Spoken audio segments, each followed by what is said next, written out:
ಮೌನವಾಗಿ ನಮ್ಮ ಕೆಲಸ ಮಾಡ್ತಾ ಹೋಗ್ತಾ ಇರ್ತಾರೆ. ಅದು ಪ್ರಭಾವಿ ಇದೆ ಅನ್ನೋದು ಎರಡು ಮಾತಿಲ್ಲ. ಈ ಎಲ್ಲ ನೆಲೆಗಟ್ಟಿನಲ್ಲೇ ಇವರೊಂದು ಏರಿಯಾದಲ್ಲಿ ಸೀಮಿತರಾಗಿದ್ದಾರೆ.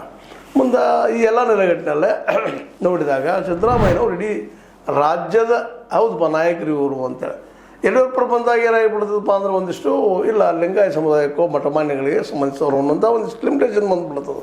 ಬಟ್ ಇಲ್ಲಿ ಇವ್ರದ್ದು ಏನದಪ್ಪ ಅಂದ್ರೆ ಈ ರಾಜ್ಯದ ಹಿಂದುಳಿದ ದಲಿತ ಮತ್ತು ಅದೇ ಆದಿವಾಸಿ ಮತ್ತು ಇವನ್ ಮೈನಾರಿಟಿ ಇವ್ರನ್ನೆಲ್ಲರನ್ನೂ ತಮ್ಮ ತೆಕ್ಕೆಗೆ ತೆಗೆದುಕೊಳ್ಳುವಲ್ಲೇ ಅವರಲ್ಲಿ ವಿಶ್ವಾಸ ಮೂಡಿಸುವಲ್ಲೇ ಸಿದ್ದರಾಮಯ್ಯರು ಯಶಸ್ವಿಯಾಗಿದ್ದಾರೆ.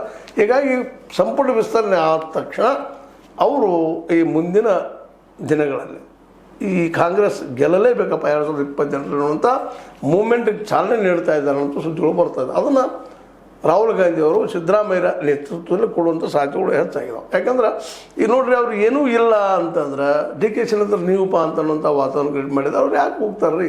ಇನ್ನೊಬ್ರು ಯಾರ್ದೋ ಸಹ ನಾಯ ಆಗಿ ಬೆಳಿಬೇಕಪ್ಪ ಅನ್ನೋ ಸಹಜ ಎಲ್ಲ ಮನುಷ್ಯನದ ಇವತ್ತು ಸಹಜ ಎಲ್ಲರಲ್ಲೂ ಬೆಳೆದು ಬಿಟ್ಟದದು. ಅದಕ್ಕೆ ಸಿದ್ದರಾಮಯ್ಯನೂ ಹೊರತಲ್ಲ. ಬಟ್ ಇವತ್ತು ಅವರು ಲೀಡ್ ಮಾಡೋದು ನೋಡಿದ್ರೆ ಒಂದು ಅವ್ರಿಗೆ ದೊಡ್ಡ ಪೋಸ್ಟನ್ನು ಸೆಂಟ್ರಲ್ದಲ್ಲಿ ಏನಾದರೂ ದೊಡ್ಡ ಪ್ರಮಾಣದಲ್ಲಿ ಗೌರ್ಮೆಂಟ್ ರಚನೆ ಆಗುವಂಥದ್ದು ಬಂತಂದ್ರೆ 2029 ಸಾಧ್ಯಗಳು ಅವು ಇಲ್ಲ ಅಂತ ಅನ್ಲಿಕ್ಕೆ ಆಗೋದಿಲ್ಲ.